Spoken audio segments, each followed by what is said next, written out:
ہارون رشید کے دور میں ایک بار بہت بڑا قحط پڑ گیا۔ اس قحط کے اثرات سمرقند سے لے کے بغداد تک اور کوفہ سے لے کے مراکش تک ظاہر ہونے لگے۔ ہارون رشید نے اس قحط سے نمٹنے کے لیے تمام تدابیر آزما لی۔ اس نے غلے کے گودام کھول دیے، ٹیکس معاف کر دیے، پوری سلطنت میں سرکاری لنگر قائم کر دیے اور تمام امراء اور تاجروں کو متاثرین کی مدد کے لیے متحرک کر دیا، لیکن اس کے باوجود عوام کے حالات ٹھیک نہ ہو سکے۔ دوستوں، آگے چلنے سے پہلے میں آپ سے ریکویسٹ کرتا ہوں کہ اگر آپ نے ہمارے چینل کو سبسکرائب نہیں کیا تو فوراً سبسکرائب کر دیں اور بیل آئیکن کو بھی پریس کر دیں تاکہ ہر نئے آنے والی ویڈیو آپ کو بر وقت مل جائے۔ ناظرین، چلتے ہیں اب اپنے ٹاپک کی طرف۔ ایک رات ہارون رشید شدید ٹینشن میں تھا، اسے نیند نہیں آ رہی تھی۔ ٹینشن کے اس عالم میں اس نے اپنے وزیر اعظم یحییٰ بن خالد کو طلب کیا۔ یحییٰ بن خالد ہارون رشید کا استاد بھی تھا، اس نے بچپن سے بادشاہ کی تربیت کی تھی۔ ہارون رشید نے یحییٰ بن خالد سے کہا، استاد محترم، آپ مجھے کوئی ایسی کہانی، کوئی ایسی داستان سنائیں جسے سن کر مجھے قرار آ جائے۔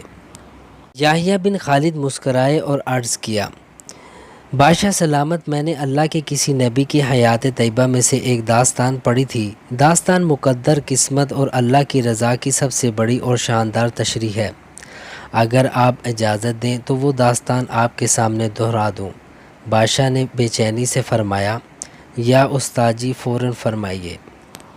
یحییٰ بن خالد نے عرض کیا، کسی جنگل میں ایک بندریا سفر کے لیے روانہ ہونے لگی۔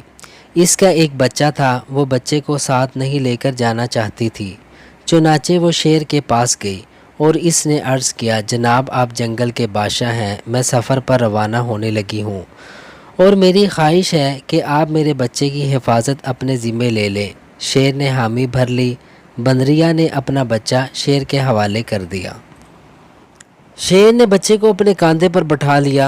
بندریا سفر پر روانہ ہو گئی۔ اب شیر روزانہ بندر کو اپنے کاندھے پر بٹھا لیتا اور جنگل میں اپنے روزمرہ کے کام کرتا رہتا۔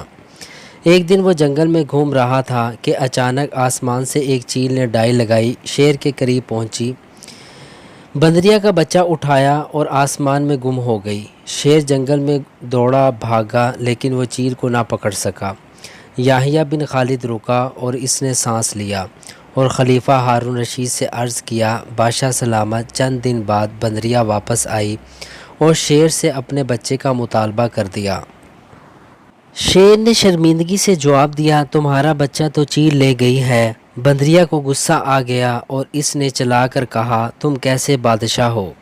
تم ایک امانت کی حفاظت نہیں کر سکے، تم اس سارے جنگل کا نظام کیسے چلاؤ گے؟ شیر نے شرمندگی سے سر جھکایا اور بولا، میں زمین کا بادشاہ ہوں، اگر زمین سے کوئی آفت تمہارے بچے کی طرف بڑھتی تو میں اسے روک لیتا، لیکن یہ آفت آسمان سے اتری تھی اور آسمان کی آفتیں صرف اور صرف آسمان والا ہی روک سکتا ہے۔ یہ کہانی سنانے کے بعد یحییٰ بن خالد نے ہارون رشید سے عرض کیا، بادشاہ سلامت، قحط کی یہ آفت بھی اگر زمین سے نکلی ہوتی تو آپ اسے روک لیتے۔ یہ آسمان کا عذاب ہے، اسے صرف اور صرف اللہ تعالیٰ کی ذات ہی روک سکتی ہے۔ چنانچہ آپ اسے رکوانے کے لیے بادشاہ نہ بنے، فقیر بنے، یہ آفت رک جائے گی۔ دنیا میں آفتیں دو قسم کی ہوتی ہیں، آسمانی مصیبتیں اور زمینی آفتیں۔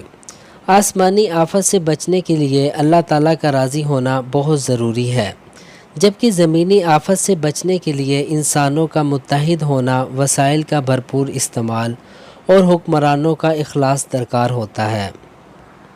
یحییٰ بن خالد نے ہارون رشید کو کہا، آسمانی آفتیں اس وقت تک ختم نہیں ہوتی جب تک انسان اپنے رب کو راضی نہیں کر لیتا۔ آپ اس آفت کا مقابلہ بادشاہ بن کر نہیں کر سکیں گے، چنانچہ آپ فقیر بن جائیں، اللہ کے حضور گر جائیں، اس سے توبہ کریں، اس سے مدد مانگیں۔ ناظرین، اسی طرح کرونا کی وبا سے نمٹنے کا واحد حل توبہ ہے۔ ہمیں چاہیے کہ گڑ گڑا کر اللہ کے حضور توبہ کریں اور مدد مانگیں، کیونکہ ہم ہر طرف سے بے بس ہو چکے ہیں۔ ناظرین، دنیا کے 200 سے زائد ممالک اس وبا کا شکار ہو چکے ہیں۔ کیسی بے بسی ہے کہ نہ بیماری آنے کا پتہ چلتا ہے اور نہ ہی موت کا۔ 4 ماہ سے زائد کا عرصہ ہو چکا ہے، دنیا کے قابل ترین ڈاکٹر اس کا علاج تلاش کرنے میں ناکام ہو چکے ہیں۔ واقعی اللہ ہر چیز پر قادر ہے، اس کے حکم کے بغیر ایک پتا بھی نہیں ہل سکتا۔ ناظرین، دنیا کے تمام مسائل اور ان کے حل کے درمیان صرف اتنا فاصلہ ہوتا ہے جتنا ماتھے اور جائے نماز میں ہوتا ہے، لیکن افسوس ہم اپنے مسائل کے حل کے لیے 7 سمندر پار تو جا سکتے ہیں، لیکن ماتھے اور جائے نماز کے درمیان موجود چند انچ کے فاصلہ طے نہیں کر سکتے۔ اللہ پاک آپ کو اور مجھے عمل کرنے کی توفیق عطا فرمائے، آمین۔ دوستو، آپ سے ریکویسٹ کی جاتی ہے کہ آپ ہمارے چینل کو لائک کریں، سبسکرائب کریں اور شیئر کریں، اور بیل آئیکن کو بھی پریس کر دیا کریں تاکہ ہر نئے آنے والی ویڈیو آپ کو بر وقت مل جائے۔ اللہ حافظ، اپنا خیال رکھیے گا۔